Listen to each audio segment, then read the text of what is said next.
5, 4, 3, 2, 1. Top, allez-y. Mesdames et messieurs, à l'entame de notre propos, permettez-nous de nous interroger sur la réelle volonté des gouvernants à trouver des solutions concrètes aux préoccupations légitimes des Gabonaises et des Gabonais qui, chaque jour, voient l'espérance d'un jour meilleur fondre comme peau de chagrin au profit de mesquins calculs égoïstes et narcissiques de ceux-là qui ont la lourde mais exaltante mission de traduire en actes la politique du président de la République, chef de l'État. La profonde crise aux allures d'équations insolubles dans les régies financières en est la parfaite illustration.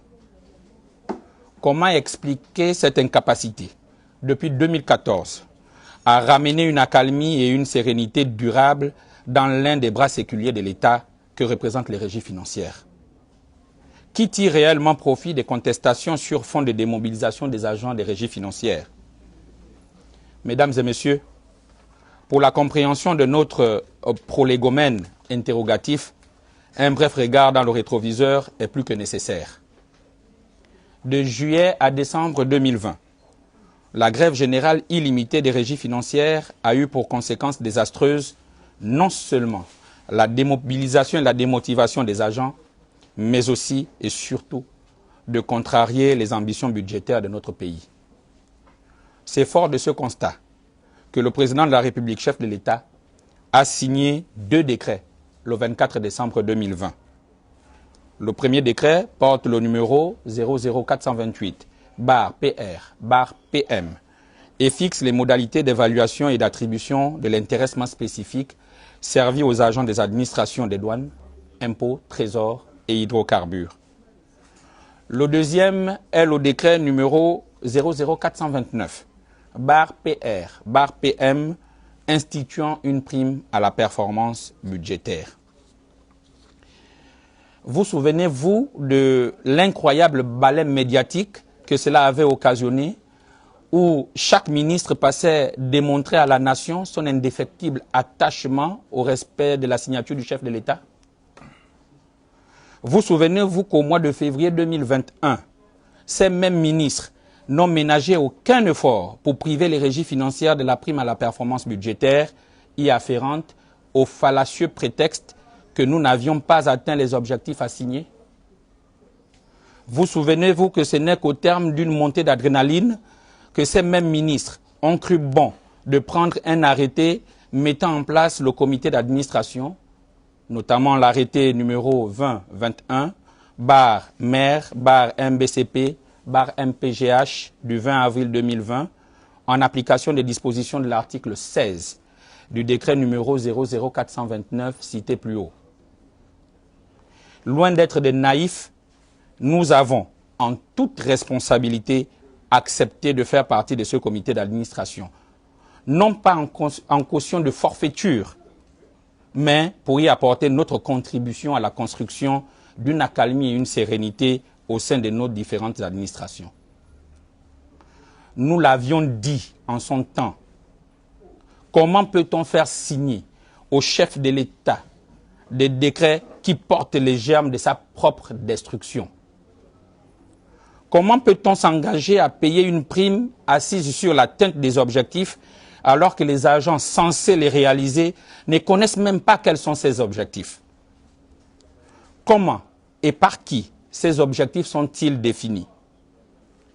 Quels sont les moyens mis à la disposition de nos administrations collectrices pour les atteindre et comment sont-ils utilisés?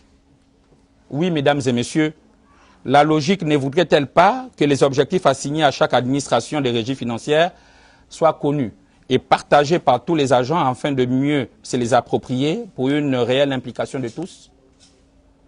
Malheureusement, à ce jour, aucun agent n'est capable de vous dire quels sont les objectifs de son administration pour les 6 derniers mois de cette année et surtout que la loi de finances a été révisée pour coller à la réalité socio-économique de notre pays. Aucun agent des régies financières ne peut vous dire aujourd'hui quels sont les objectifs prévisionnels qui étaient prévus dans la loi des finances initiale, encore moins dans la loi des finances révisée.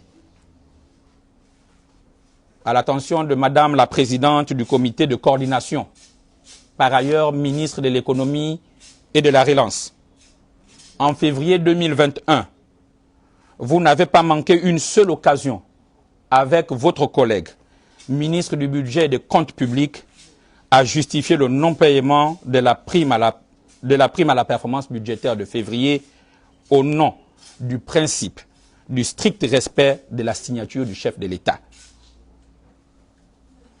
À ce jour, 28 juillet 2021, vous et les membres de votre comité de coordination paraissez curieusement et soudainement moins pressés à respecter la même signature du chef de l'État quant à l'application des articles 2 et 11 du décret numéro 00428/PR/PM fixant les modalités d'évaluation et d'attribution de l'intéressement spécifique servi aux agents des administrations des douanes, impôts, trésors et hydrocarbures. Oui, mesdames et messieurs, pourquoi appliquer systématiquement une décision du chef de l'État lorsque cela fâche les agents et faire peu cas de la même décision lorsque le chef de l'État prévoit un intéressement spécifique en cas de dépassement, comme c'est le cas pour ce deuxième trimestre 2021.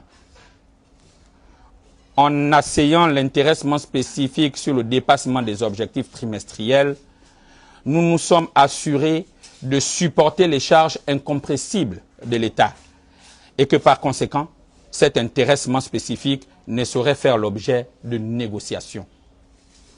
Le silence méprisant servi par la présidente du comité de coordination, par ailleurs ministre de l'économie et de la relance, aux nombreuses saisines des partenaires sociaux des régies financières, membres du comité technique, ne saurait favoriser le dialogue factice tant vanté.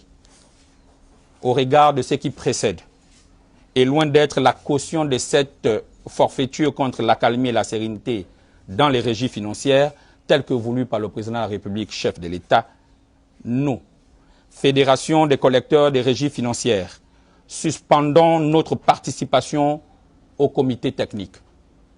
Cette décision est un pas qui nous conduira inévitablement à quitter la table des négociations si des correctifs constructifs ne sont pas apportés.